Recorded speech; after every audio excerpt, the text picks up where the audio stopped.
Kirk Field in Edinburgh, Scotland, is best known as the site of the murder on the 10th of February 1567 of Lord Darnley, second husband of Mary, Queen of Scots. The site was occupied by the collegiate church of St. Mary in the Fields, or the Kirk Field. It was approximately 10 minutes' walk from Holyrood Palace, adjacent to the city wall, near to the Cowgate. The site is close to the location of the National Museum of Scotland.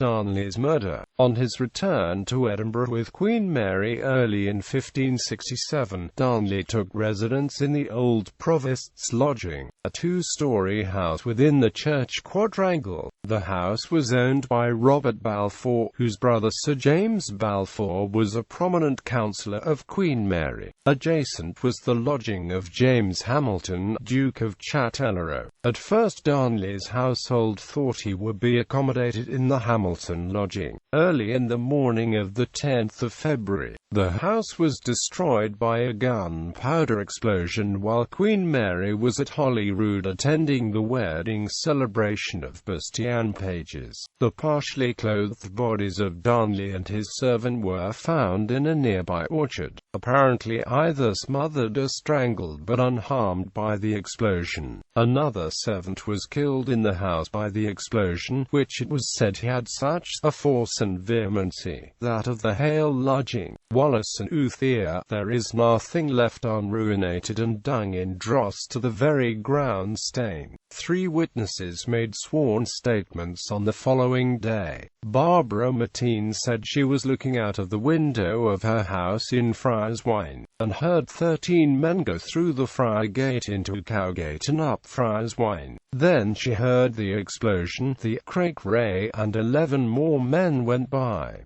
She shouted after them that they were traitors after an evil turn. May Crocat lived opposite Barbara, under the master of Maxwell's lodging. May was in bed with her twins and heard the explosion. She ran to the door in her shirt and saw the 11 men. May grabbed at one man and asked about the explosion, receiving no answer. John Petcarn, a surgeon who lived in the same street, heard nothing, but was summoned to attend Francis Busso, a servant of Queen Mary. Later, James Melville of Hal Hill wrote in his memoirs that a page said Darnley was taken out of the house before the explosion and was choked to death in a stable with a serviette in his mouth, then left under a tree. Melville went to Holyrood House the next day and spoke to the Earl of Bothwell, who told him that thunder or a flash had come out of the sky. Soda came out of the loft and burnt the house, and there was not a hurt nor remark on the body. Melville said that the royal servant Alexander Durham kept the body and stopped him seeing it. On the 12th of February the Privy Council issued a proclamation that the first to reveal the names of the conspirators and participants in the murder would be pardoned, if they were involved, and have a reward of £2,000. Aftermath. Suspicion was placed upon Queen Mary and James Hepburn, 4th Earl of Bothwell, one of her most trusted noblemen. Although Bothwell was accused of being the lead conspirator in Lord Darnley's murder by Lord Lennox, Bothwell was subsequently found not guilty at trial by the Privy Council of Scotland in April 1567. After his acquittal, Bothwell made his supporters sign a pledge called the Ainsley Tavern Bond. Queen Mary married Bothwell the following month, 3 months after Darnley's murder. In her letters, Queen Mary defended her choice of husband, stating that she felt that she and the country were in danger and that Lord Bothwell was proven both in battle and as a defender of Scotland.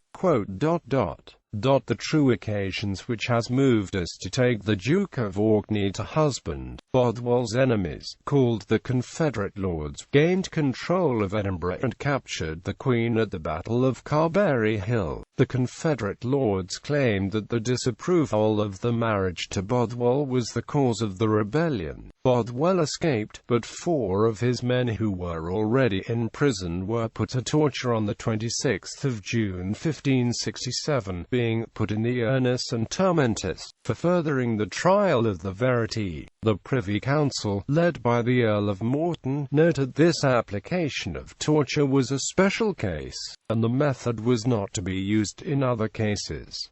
Mary, in prison at Lochleven Castle, abdicated. Darnley's death remains one of the great unsolved historical mysteries, compounded by the rumoured discovery of and controversy about the authenticity of the casket letters which were alleged to incriminate Queen Mary in the murder plot. Mary's half-brother, James Stuart, Earl of Moray, who became Regent of Scotland after Mary's execution, is reputed to have signed the Craigmillar Bond with other lords in December 1566, pledging to dispose of Lord Darnley.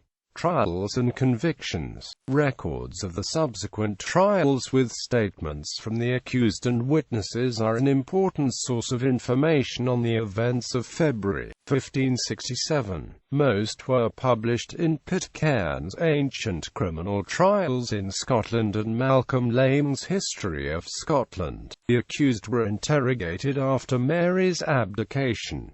Alternative theories of the murder have to disregard their evidence. Captain William Blackadder, an associate of Bothwell, was one of the first to be executed on the 14th of June 1567, although it was said he was only a bystander. Lord Herries wrote in 1656 that Blackadder rushed out of a tavern at the Tron on the Royal Mile at the sound of the explosion and was arrested. He swore he was innocent before an assize made of Lennox men, tenants of Darnley's father, and was hanged, drawn and quartered. In December 1567, John Hepburn of Boltoon, John Hay, heir apparent of Tallow, William Powery and George Dalgleish, all servants of Bothwell, were put on trial. They were condemned to be hanged and quartered. The head of Dalgleish, who had delivered the casket letters to the Earl of Morton, was set on the Netherburgh Gate of Edinburgh. William Powery had made a statement in June, which describes how he and his companions carried the powder to the king's lodging. He included the detail that as they were carrying the empty chests back up Blackfriars Wynd, they saw the Queen and her party, ganged before Tame with lit torches.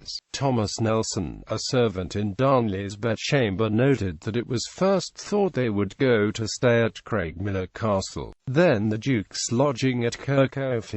When they arrived at the Provost's lodging, Mary had organised hangings for the chamber and a new black velvet bed. Robert Balfour, the owner, gave Nelson the keys, except those of the door in the cellar which exited south through the town wall. After a couple of nights the Queen had the black bed replaced with an old purple one, because bath water might spoil the new bed, and she put a green bed for herself in a lower chamber. George Buchanan argued in his History of Scotland, published in 1582, that this substitution for the new bed proved Mary's involvement in the murder. The French valet, Nicholas Howbert, called Paris, said that Bothwell came to the lodging with Mary, and making the excuse that he needed the toilet, took Paris aside and asked him for the keys. Paris explained that it was not his role to hold the keys. Bothwell told him of his plans. Paris was troubled by the conversation, and went to pace up and down in St. Giles Kirk. Fearful of the conspiracy, he considered taking ship at Leith. In his second interrogation, Paris named Captain Blackadder, who had already been executed.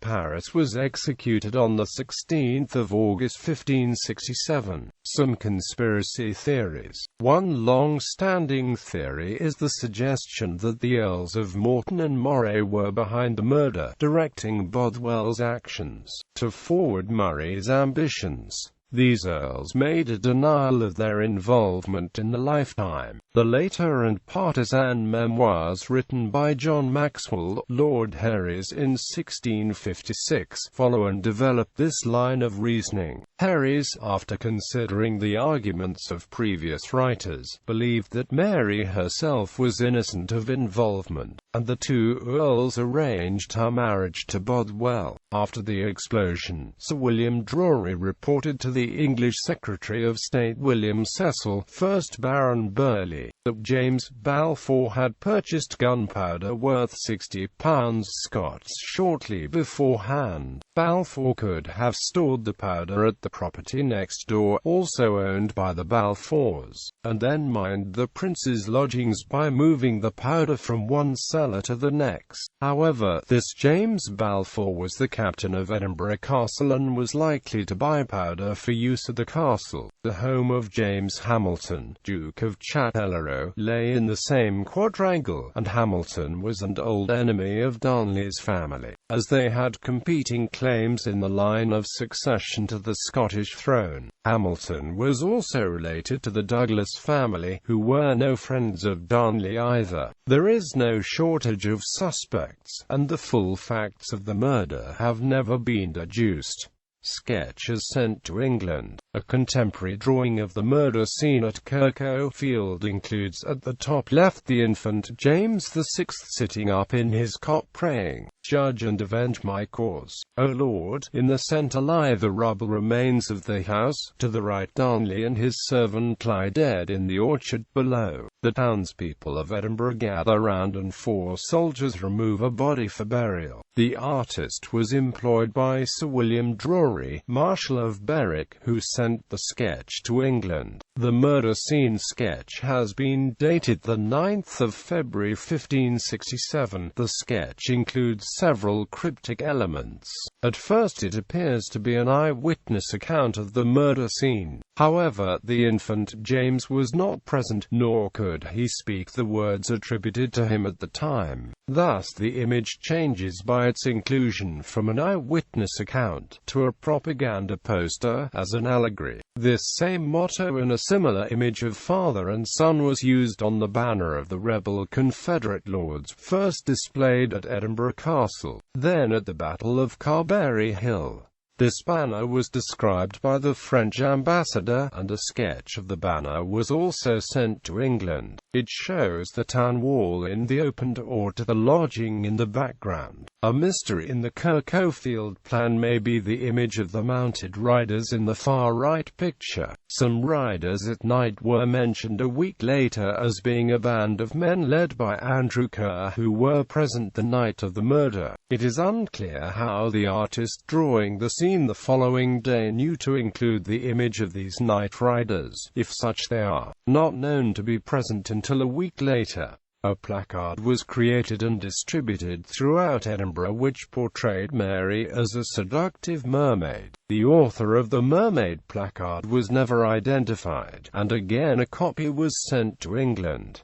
The Kirk site. The lands at Kirk went on to be granted to the city specifically for the foundation of a new university, including the Hamilton lodging. The University of Edinburgh was founded by King James VI in 1582, and the Kirk site has long been considered to be at the current location of the old college. Recent archaeological investigations following the Cowgate fire of 2002 have raised some questions about the exact location of the house.